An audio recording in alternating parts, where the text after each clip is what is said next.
Even with Kevin McCullough back, Kansas lost again on the road. Consequently, Andy, Bill Self has his most Big 12 losses ever. You are Locked On College Basketball, part of the Locked On Podcast Network. Your team every day. Hey there, what's up? Welcome into the Locked On College Basketball Podcast, the only daily national college hoop show. It's great to be back together on a Monday after another ridiculous weekend of college basketball. Over here's Andy Patton. I'm Isaac Shade, and it is a pleasure for us to be with you today. I want to thank you for joining us to get your college basketball content every single day. Thanks for making us your first listener watch, and as always, big shout out to you everydayers. Today's episode is brought to you by Nissan. Are you the kind of driver that likes to push things just a little bit further? You ever wonder what adventure could be waiting around the next corner? Well, take the Nissan Rogue or Pathfinder or Armada and go find your next big adventure. Check all of them out today at nissanusa.com. Andy, we're going to get straight into college basketball, men's college basketball, I should say, here in just a second. But first, the single biggest sports story of the weekend and the wildest ending of the weekend. Andy, truly, the biggest sports story of this weekend was not LeBron's getting to 40,000 points, which is ridiculous, or anything that happened in the men's game. It was Caitlin Clark becoming the all-time leader in Division I men's or women's basketball. She needed 18 points to pass Pete Maravich's 3,667. She did so with 2 technical free throws just before halftime to get across the mark there. And then she finished with 35 points, so has 36-85, multiple more games to go because Iowa is great. Because not only did she do this, but they got a big-time win over number 2 Ohio State on Sunday. And go ahead and keep calling her just a shooter. Caitlin Clark dished out 9 assists, Andy. You love to see it. Isaac, I don't think I can think of a less climactic way to get to the all-time leading scorer than technical free throws. Like, that was like kind of the saddest way for it to go. I think she broke Kelsey Plum's record with some like ridiculous three-pointer just inside the logo. That's what you expect Caitlin Clark to do, and yet here she gets the record on a technical free throw. You know what? Still counts. It still counts. And it's cool because you get a moment to, because it was right before halftime, and you get a moment to revel. Andy, quickly, let me add one thing that just for me personally was cool. One of the things she said post-game was just talking about doing it for the young girls and, you know, to be an inspiration. And my 4-year-old daughter just happened to be listening, and she goes, "That's me," and just got so excited. And dude, I love that so much. That's awesome. Well, Isaac, before we get into the big results of the weekend, before we get into Baylor's win, Creighton's win, what those mean for those teams, fantastic, epic, incredible finish between Western Michigan and Ball State. Not the kind of like incredible buzzer beater off one foot type of thing that you might expect when we're talking about a wild finish, but with the game tied at 76 all, 1.6 seconds left, Western Michigan inbounded it from the opposite baseline, threw it all the way across the court. For some reason, nobody touched the ball. It bounced once, basically went right into the hands of Anthony Crump. He just redirected it towards the basket. Ball game, win. What an incredible performance. College basketball is never, ever, ever ceases to not amaze me. Andy, it was like a bounce pass alley-oop from the other baseline. It was so great. You love to see it. Okay. After those two great things, let's get into this. Andy, we got 2 of the ranked on ranked games of the 5 that happened this weekend. We want to start with, we're going to go Big 12 first, and then we'll move over to the Big East. The first of which is Kansas heading to Waco, number 7 at number 15 Baylor. Baylor wins this one 82-74. Finally, they didn't have to try to survive a near buzzer beater to win in Waco. But Andy, here's the thing. This is the most Big 12 losses ever for Bill Self in his Kansas tenure. It's up to 12 now. And the Jayhawks have this massive home road discrepancy in conference play where they're 7-1 at Fog Allen Fieldhouse, but 2-6 away from it. So Andy, you know, we'll get into the nitty gritty of the game, but let's ask the question. Obviously in the NCAA tournament, obviously in the Big 12 tournament, you're playing at a neutral site, not in Fog Allen or, you know, at another team's arena. What do you think this means for the Jayhawks in postseason play? Yeah, it's really kind of startling to see because they've lost games in a handful of different ways. It's not like every road result has been kind of the same situation. They have had similar problems throughout the year. We've highlighted the shooting guard position being an area of concern for Kansas for many, many weeks now. The uptick in performance from Johnny Furphy has been a huge boost for Kansas, but there's still, I mean, he had 6 points on 1 of 5 shooting in this game against Baylor. Like, he didn't step up when they needed him to. Now, Elmarco Jackson had a pretty good game off the bench, but he fouled out in 15 minutes. Kevin McCullar was back. That was fantastic. They needed him back, but they still lost, even with Kevin McCullar back in the mix. And he was fine. He had 20 points, but 9 of 19 shooting, missed all 5 of his 3-point attempts. So I think for Kansas, the depth is still the biggest issue. But certainly, as much as, there may not be obvious differences in style of play when they're home versus when they're away, they are clearly struggling when they're not playing at Fog Allen Fieldhouse. And it's hard to imagine that rapidly changing to the point where they can rattle off 6 straight games in the NCAA tournament. It's always hard to imagine any team being capable of doing that, but somebody's going to do it. I have a hard time seeing it being Kansas, just simply because they have struggled so much away from Fog Allen. Oh, man. Yeah, I completely agree with every assessment you make there. As for Baylor, Andy, I loved their balanced approach to this thing. 19 points for Ray J. Dennis, 18 for Jaden Nunn, 17 for Yves Missi, who we said on Friday, we're like, look, we expect Missi to probably be like an X factor in this game. Yeah. And clearly he was very much that. But I thought perhaps the most important player outside of like X factor status was Ray J. Dennis, who had a points and assists double-double, 19 points, 10 assists, very efficient shooting, 7 of 8, and added a bunch of other statistical stuff. And Baylor, man, they just went on this game was tied at 44-all, and then they just go on a run and win. And this is all despite Kansas shooting 56% from the game, Andy. And so really good stuff. Kansas did punch back. DeJuan Harris got the game down to what was like a 5-point lead, but they still 4 was that lowest lead with about 1:40 left. But Baylor just finished it off. Really nice performance from Baylor. They're in 3rd place now in the Big 12. They had opportunities to potentially be competing with Houston and Iowa State, lost some games they couldn't lose, and now they're probably going to finish 3rd. It's hard to imagine them cutting it unless some other things happen around them in the Big 12. They got Texas and Texas Tech left, but Kansas tied for 4th with BYU and Texas Tech. I just cannot imagine that's a spot that they thought they would be in. They still have a very quality resume, still have some fantastic wins, still going to get seeded probably higher than people expect them to when the NCAA tournament rolls around, but kind of a struggle for them to get through this Big 12 season. And Baylor picks up a really big win at a crucial time for them to carry some momentum into the Big 12 tournament and potentially beyond. And don't forget, they still have one massive opportunity left next Saturday when they play Houston. Andy, let's talk about a shorthanded Marquette team going to Creighton and keeping it respectable. But ultimately, if you got no Tyler Kolek, if you got no Oso Ighodaro, things are going to be tough traveling to Omaha. Number 5 Marquette loses at number 12 Creighton, 89-75. Kolek suffered that oblique injury earlier in the week. It kept him out of this game, and Oso had an illness. So, I mean, Andy, right? Like, this is a moment.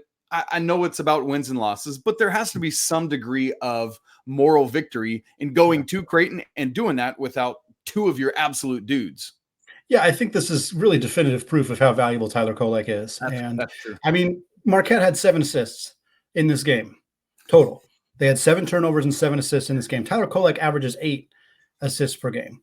I'm not saying that one stat is definitive proof of anything, but it is pretty evident how impactful Kolek is as a facilitator, obviously as a scorer. Clearly, the also absence of their leading rebounder in Oso Ighodaro had a really profound impact on this game. I thought Marquette did the best they could with the lack of depth that they had, the lack of their star power. Joplin had a good game. Cam Jones had a nice game for this team, but Creighton has been playing some good basketball as of late, 26-16 for Baylor Shireman. Just a really, really nice performance from him.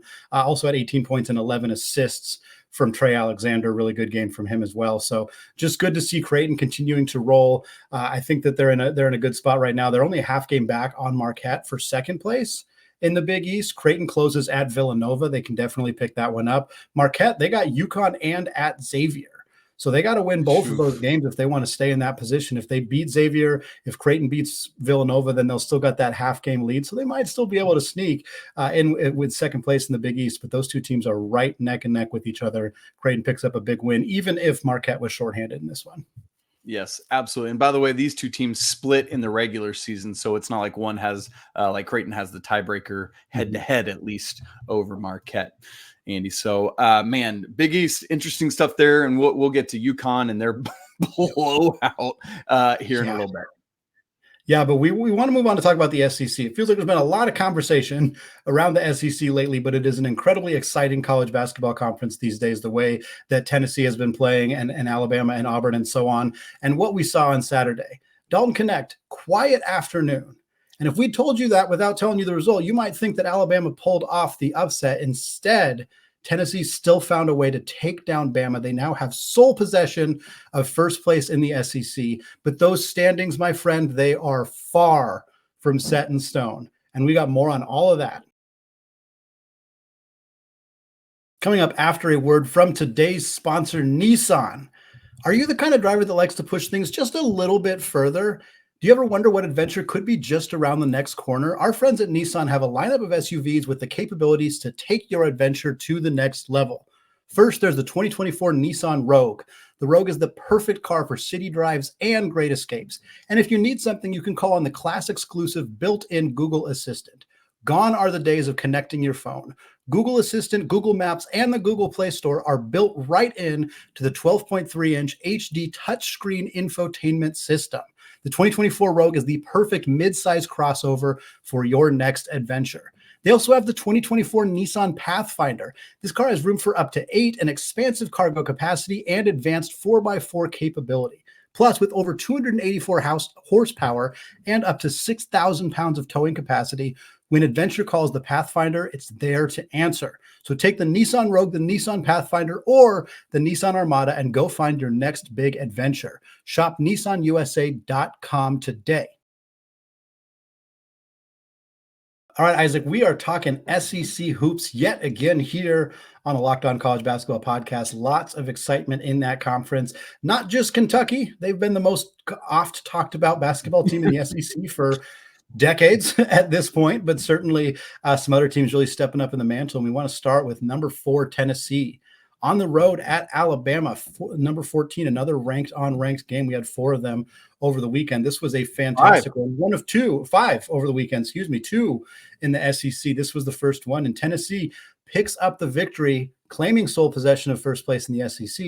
And they did it without a particularly great game from Dalton Knecht. And Isaac, you noted this in the notes. And I think it's a great point of this isn't the kind of game Tennessee used to win. They don't win this game last year where a team, especially a not very good defensive team, shuts down your best player. Tennessee would have struggled. And yet in this game, Zakai Ziegler goes out. He has 18 points. Not a super efficient scoring night from him, but he had 18. Jordan James had 11 points and 13 rebounds. Really nice game from him. Dalton Knecht still contributed, still found ways to make it work. Oftentimes kind of as a decoy, letting other guys do some scoring for this team. But Bama's not a great defensive team, but they had a good game plan. They executed. They got stuff done against Dalton Knecht. Tennessee still found a way to win. That to me makes me feel like this team could be really dangerous, scary good getting into the NCAA tournament. That's the talking point of this game, Andy. Yeah, I mean, look, kudos to Bama for coming in with a good game plan on Knecht, forcing the ball, forcing it to be tough on him. And there were times when Knecht did a really good job as a facilitator. There was a play, I don't remember the specific score or circumstance. I just remember that it was late. Knecht gets doubled, swings the ball. It goes all the way around the perimeter. All 5 guys touch it. Tennessee, I think it was Josiah Jordan James, gets a wide open 3 in the other corner, get the ball in his hands, but he did what he needed to do, as did his teammates, and it took care of business there. But this is the exact right point to make, Andy, that this should show you more than anything else about Tennessee that they can be a team standing that makes it to Phoenix, can legitimately be a Final Four team. And look, I know they're higher rated in the AP poll, but they came into this game at FanDuel as 3.5-point underdogs. And so Tennessee goes in, gets this outright victory by 7 points, just holds on. And I mean, we've seen that Tuscaloosa environment be very difficult to play in for other teams this season. And so Tennessee now in this really difficult 4-game closing stretch has already successfully passed number 1, hosting Auburn, number 2, going to Bama. So now they've got to go to South Carolina midweek this week and then host Kentucky on Saturday. And Andy, I mean, anything now is icing on the cake because at worst they're going to go 500 in this stretch. I feel like they should win at South Carolina. The Kentucky one's probably a little bit more of a toss-up, but dude, if they go 4-0, this Tennessee team is probably your 4th number 1 seed. Do you think that's a fair statement to make? Yeah, I think so too. Yeah, I mean, I think Arizona has been spotty and kind of whether they've earned that spot or not. They beat Oregon quite handily this weekend. That certainly helps, although Oregon's not a particularly great team, and Tennessee just has better opportunities to pick up better wins to make their resume look better getting into that the end of conference season, and of course the end of the playoffs and the start or the end of the conference tournament, and Selection Sunday. I think Tennessee has more opportunities to pick up the kind of wins necessary to earn that final 1 spot over a team like Arizona, to that extent over a team like North Carolina as well, and Duke, and they'll play each other. One of those teams has to lose that game, obviously, and we'll see kind of who comes out of that and who's competing for that last spot. But Tennessee, the way they're playing right now, if they win these 2 games, if they beat South Carolina, they beat Kentucky, they make a run in the SEC tournament. Yep. I don't know that they necessarily have to win it. Certainly if they win it. I think if they do not lose a game from now until March 17th on Selection Sunday, they will be a 1 seed. I can almost guarantee that. Yep. But if they win these next 2 games and don't lose to a surprise LSU team or something in the SEC tournament, they're probably going to get that last 1 seed. And frankly, right now, I think they're the team that deserves it. Behind Houston, behind Purdue, behind UConn, I think Tennessee's the team that deserves that last 1 spot right now. We'll see what happens as these final couple weeks unfold here. Obviously, it'll be dependent both on Tennessee and, as you said, Andy, what happens around them. Elsewhere in the SEC, number 24, Florida went to number 18, South Carolina. Looked like Florida had this game, Andy, for a while. They had a double-digit lead at South Carolina, but the Gamecocks come back and win 82-76, and now tied with Alabama for second in the SEC after Alabama loss. Andy, man, I mean, if you're this Florida team, you gotta feel like you've blown a massive opportunity to just stay right in the thick of that SEC hunt. Yeah, this was the kind of game you can't lose, and they're not the only team to lose to South Carolina. Obviously, South Carolina has picked off a lot of really great teams in the SEC this year. That's kind of been one of the biggest storylines in the conference. But for Florida to have a 10-point lead, they had a 6-point lead at halftime. We're up 54-44. South Carolina put on this 1-3-1 zone, completely flummoxed to the Gators. Really, really great coaching from Lamont Paris. He continues to deserve a ton of praise for the job he has done for a team that was not expected to be anywhere near the NCAA tournament, let alone the top 25. And here they are in both of those, tied with Alabama for second in the SEC. Phenomenal stuff from Lamont Paris in South Carolina. Todd Golden, great coach. Golden opportunity here, pun intended, to pick up another big win and stay in the middle of those standings. Dropping this game really hurts them. They still got great opportunities to come back around, but South Carolina picks up a really good one, and Todd Golden and the Gators a little bit more precarious spot right now as we get closer to the end of the regular season.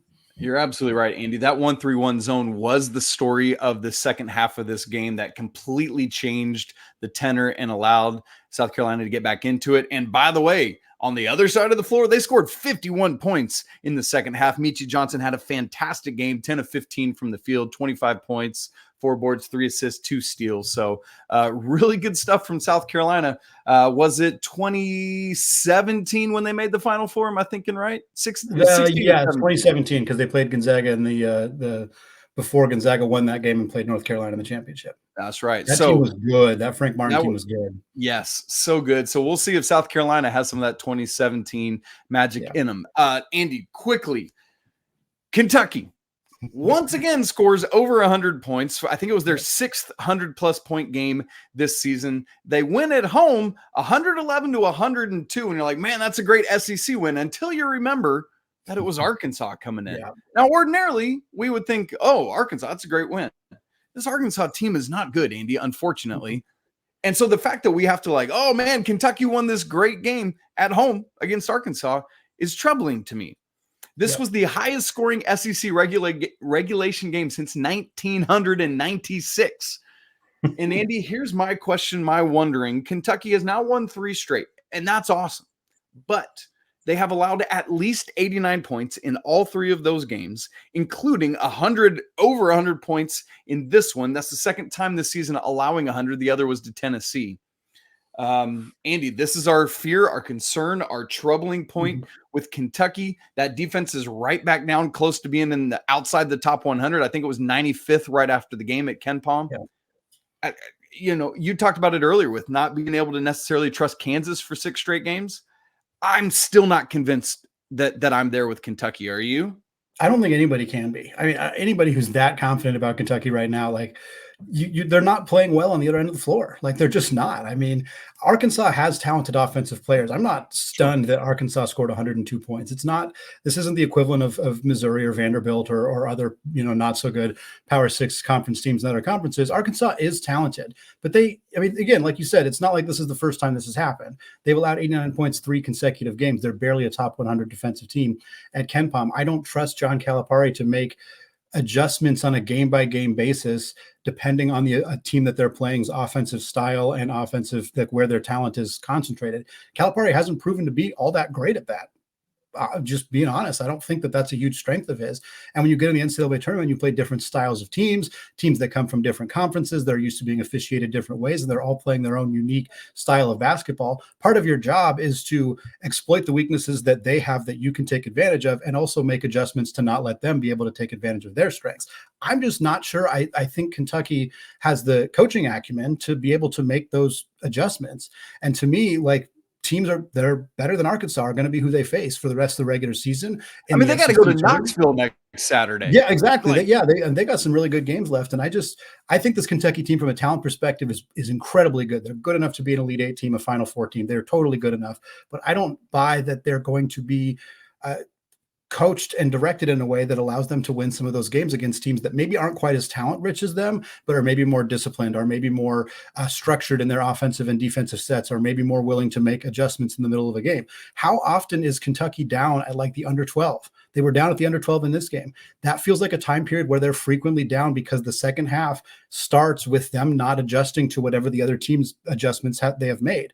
And that causes Kentucky to lose games in the first part of the second half. We've seen this time and time again. I have a hard time seeing them being down at the under 12 against an NCAA tournament caliber team and continuing to come back and win those games. Well, Andy, elsewhere in the SEC, speaking of Kentucky's recent opponents, Mississippi State, who almost beat Kentucky at home earlier this week, traveled to Auburn on Saturday, lost 78-63. Good news for Auburn. Jalen Williams is in play again, as he was earlier this week. So great stuff there for Mississippi State. We'll continue to monitor where they're at. Andy, as we said at the top of this segment, Tennessee now stands alone atop the SEC at 13-3. We got much more stuff we got to get to, all from around the nation, including Gonzaga now securing a third quad one win, all of which have come on the road. And Andy, this team is going to be in the 2024 NCAA tournament. You can bet on that. More on that and other bubble results coming your way in just a second. Right after I tell you this episode is brought to you by FanDuel. Hey, get buckets with FanDuel and your first bet there at FanDuel, America's #1 sportsbook, because right now new customers get $150 in bonus bets with any winning $5 bet. It's $150 if your bet wins. Bet on all your favorite NBA players and teams with quick bets or live same-game parlays, exclusive props, and more. How about the 2 big Monday games coming up tonight? Duke -5.5 at NC State, trying to keep tabs with North Carolina atop the ACC, and Baylor, fresh off that win at home on Saturday against Kansas, favored by 6.5 at home again against Texas. So if you want to get in on that action, visit FanDuel.com/lockedon and shoot your shot. FanDuel, official sportsbook partner of the NBA. All right, Andy, we're wrapping up the show today with our weekly 6-pack, and we're going to start off in the West Coast Conference. Why don't you take it away? Gonzaga picks up a massive victory on the road in Moraga, California against the Gales of St. Mary's. 70-57 was the final score, but Isaac, it was not even that close throughout the game. Gonzaga jumped out to a big lead in the first half. They were up 36-19 at one point and just kind of coasted throughout this game. That is three quad one wins for Gonzaga this season, all coming. You almost said three straight. I almost did say three straight. No, Portland, unfortunately, not a quad one win for Gonzaga. The Zags do have three quad one victories since February 10th when they beat Kentucky on the road. All three of their quad one victories are true road environments. They had Kentucky, they had this week San Francisco and St. Mary's. The Zags now definitively, unquestionably have the resume to be in the NCAA tournament, top 20 net team, top 20 KenPom team, 3-5 in those quad one games. This team is in it to win it. Meanwhile, St. Mary's was the only undefeated conference team. They were looking to close the door, finish the season undefeated in the West Coast Conference. The last time a non-Gonzaga team did that in the WCC, Isaac, 1992, when Doug Christie played for the Pepperdine Waves. That is how long it has been. Gonzaga, by the way, has done it 6 times in that period of time. Gales almost pulled it off. Gonzaga gets the victory.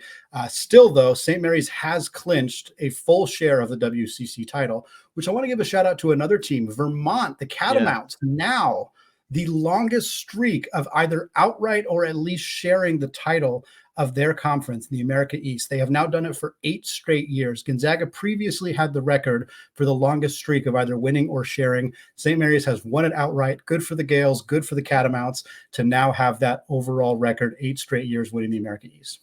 Would love to get a third matchup between Gonzaga and St. Mary's in the WCC final. Andy, number 2 in our 6-pack. A couple other Big 12 games of note this weekend. Number 8, Iowa State won at UCF 60-52, a place where a couple other teams have gone to die this year. So that was not a given. Iowa State was down 1, but used an 11-2 closing run to shore things up and keep pace with Houston atop the Big 12, because Houston won at Oklahoma 87-85. Andy, this was a crazy good game there in Norman. Just Sooners were down 15 in the second half, fought all the way back to tie it, forced a Jamal Shed miss that sends this game to overtime, but it kind of hobbled Jamal Shed, tracks down the rebound, puts it back up to get the win. I mean, it wasn't a buzzer beater, but there was less than a second on the clock. Great stuff there. Keep your eye on Juwan Roberts, who had to get some stitches in his hand during this game. Jamal Shed was a little bit hobbled. In fact, a Big 12 assistant from a different school texted me after this game and said, quote, "Shed just won Big 12 Player of the Year," end quote. Good stuff there, and we'll keep our eyes on it. In 2 quick bubble matchups in the Big 12, Texas Tech won at West Virginia. Big stuff for the Red Raiders. And Cincinnati won at home against Kansas State 74-72. Tough loss there for the Wildcats. Number 3 in the American Athletic Conference, South Florida, the Bulls beat Charlotte 76-61, 15-point win. Folks, that clinches the AAC for South Florida. This conference was not won by Dusty May and the Owls. It was not won by Penny Hardaway and Memphis. This conference was won by South Florida. Isaac, I don't know what the FanDuel line was on the American Athletic Conference winner before the season, but whatever the line was for South Florida, I hope somebody out there hit that line, because wow, what a tremendous thing. As we're recording right now, by the way, UAB and Memphis are playing each other. I expected to make an announcement about UAB blasting Memphis, but Memphis has outscored UAB 15-2 in the second half. As I'm recording right now, UAB still up by 2, but that is a game to keep an eye on. But regardless of who wins that one, Amir Abdur-Rahim, phenomenal job with the Bulls. That team is going to be your winner of the AAC in his first season as head coach. Crazy to see. Let's go from the AAC to the ACC. Andy, I almost trip on that every time I say it. And we'll start at the top there with North Carolina and Duke. North Carolina was hosting NC State, a bitter rivalry. Tar Heels win 79-70. NC State was up 8 at the half, but North Carolina got a good run out of the halftime locker room and end up holding on. Duke also won, blitzing Virginia 73-48. Dude, Virginia is putting themselves in a very bad spot.